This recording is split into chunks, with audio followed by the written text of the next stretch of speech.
Hello and welcome. Today we're diving into a health issue that's way more common than you might think, but is often, completely misunderstood: pressure injuries. We're going to break down the absolute core concepts, and we've got some fantastic detailed materials from Dr. Abdulkareem to guide us, so a huge thanks to him. What a lot of people still call bed sores, well, it's really part of a hidden epidemic. And for anyone in healthcare, getting this right isn't just important, it's absolutely crucial. Just to give you a sense of how big this problem is, look at this number: 46%. In some high-risk hospital settings, the number of patients with pressure injuries can be that high. That's nearly half. This isn't just some statistic on a slide. It's a huge amount of patient suffering. It means longer stays in the hospital, and it's a massive challenge for providing quality care. So, to really get a handle on this problem, we have to start at the beginning with a really clear definition. This is the foundation for everything else we're going to talk about, and it's a concept you absolutely have to nail down. Right, here's the official definition, and the wording here is so important. We've moved away from the term bed sore for a very good reason. It's just dangerously incomplete. A pressure injury isn't just some sore on the skin's surface. It can be deep tissue damage that happens even when the skin on top looks perfectly fine. That's a huge, critical distinction to make. And this really gets to the core of it. If you take away one thing, let it be this: a pressure injury is an internal wound. What happens is that constant pressure, especially over a bony area, it literally squeezes the blood vessels shut. And with no blood flow, no oxygen, the tissue starts to starve and die, beginning deep inside and working its way out. Okay, so we know what it is. Now let's get into how it happens. Because if you want to prevent these things, you have to understand the forces that are causing them.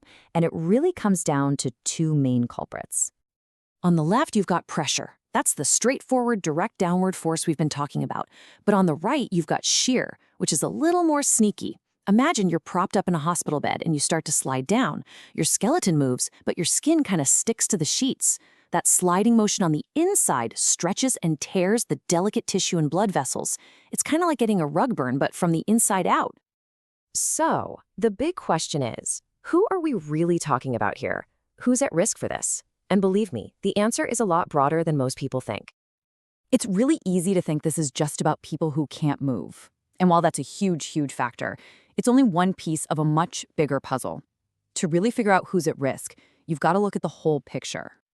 This table lays it out perfectly. For any practitioner, these four categories are the absolute cornerstones you need to memorize for assessing risk. It's not just mobility. You have to be thinking about skin status. Is the skin too wet or too dry? Perfusion. How good is the blood flow getting to that tissue? And of course, nutrition. Does the body have the right fuel it needs to repair itself? If you've got a problem in any one of these areas, a patient's risk can shoot way up. Now, here's a risk factor that a lot of people miss. And the clinical guidelines are super clear on this: medical devices themselves. We're talking about everything from an oxygen tube resting on an ear to a plaster cast. Anything can create a dangerous pressure point. It means you have to be constantly, and I mean constantly, vigilant about every single piece of equipment touching a patient. All right, we've covered the what, the why, and the who. Now let's get to the most important part. How do we stop this from happening in the first place? Let's talk about building the wall of prevention. This here is the heart of prevention, and it's not a single checklist item. It's a process. You should really think of it as a continuous loop that never stops. You assess the skin every day, you reposition the patient regularly, you manage any moisture on the skin, and you use the right mattresses and cushions.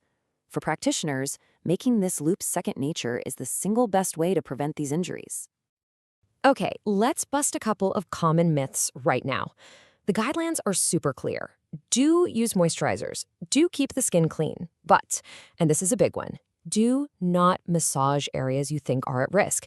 It might feel like you're helping, but you could actually be doing more damage to the fragile tissue under the surface. And those donut cushions? Nope. They just move the pressure to a new spot, creating a circle of high pressure that can cause its own problems. Avoid them.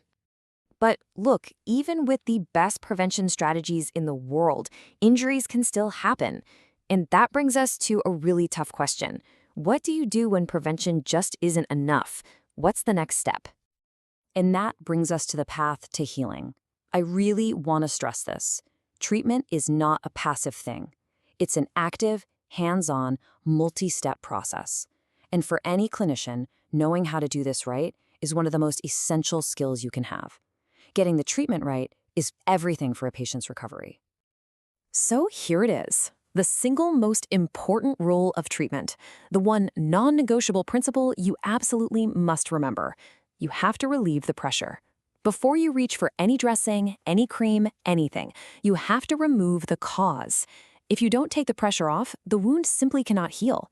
It's that simple. All treatment starts right there. Once that pressure is gone, healing becomes this comprehensive cycle. This is basically your essential checklist. You've got to cleanse the wound to keep infection out.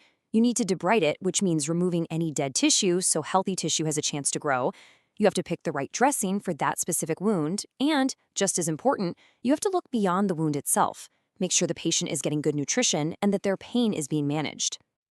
And for those really complex wounds that just won't heal, the guidelines point us towards some more advanced therapies. Things like electrical stimulation can actually encourage cells to grow, while negative pressure wound therapy, which is kind of like a medical vacuum, helps pull fluid away and boosts blood flow. These can be real game changers for the toughest cases. So as we start to wrap this up, it really all boils down to this simple equation. When it comes to pressure injuries, there is no magic bullet. Healing is the direct result of two things: constant active vigilance combined with a solid understanding of the principles we've just covered. And that leaves us with one final, really important question. We have the knowledge, we have the strategies, we know how to dramatically cut down on these injuries. So the real challenge now is putting it all into practice. How do we build systems? How do we build a culture of care that turns this incredibly common injury into what it really should be, a rare, never event? That's the challenge for all of us. Thanks so much for joining me.